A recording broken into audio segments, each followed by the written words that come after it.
And then that other one, sacrifice. Sacrifice. You know, there's a story in this country that's gone untold for far too long. Part of it is our fault because we don't tell it because it's our story. We're too busy letting CNN tell our story. See, we're too busy letting CNN and ABC and, again, that blue-haired professor with that tackle box in his face at UNC. Tell everybody, tell the world who the Republican Party is. And see, they love to talk about the mean tweets of Donald Trump. They love to talk about the shortcomings of George W. Bush.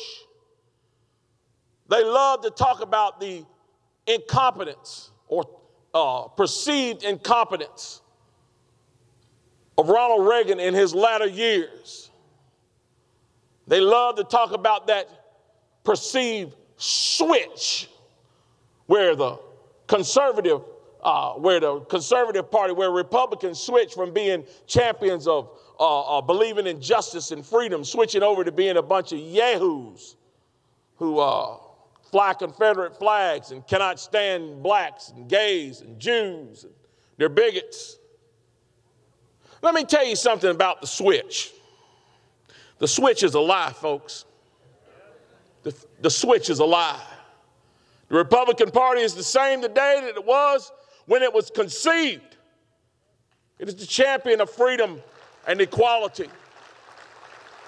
And in that word, sacrifice, I would dare any Republican to find in the annals of the Democratic Party where they have sacrificed like we have.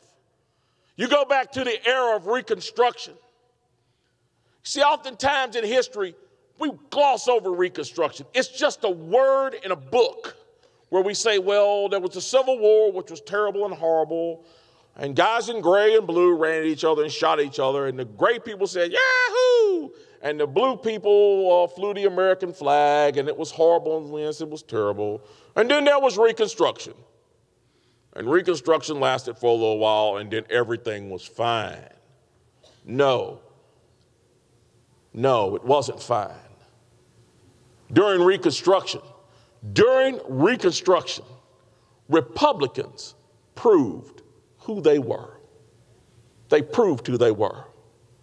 All across the South, there were Republicans who absolutely 100% gave their lives. And I'm not talking about their fortunes. I'm not talking about their homes. I'm not talking about their reputation. I'm not telling you they were called names. They gave their lives. They lie in their graves to this day because they stood up for the premise of freedom in this nation, because they fought for what was right.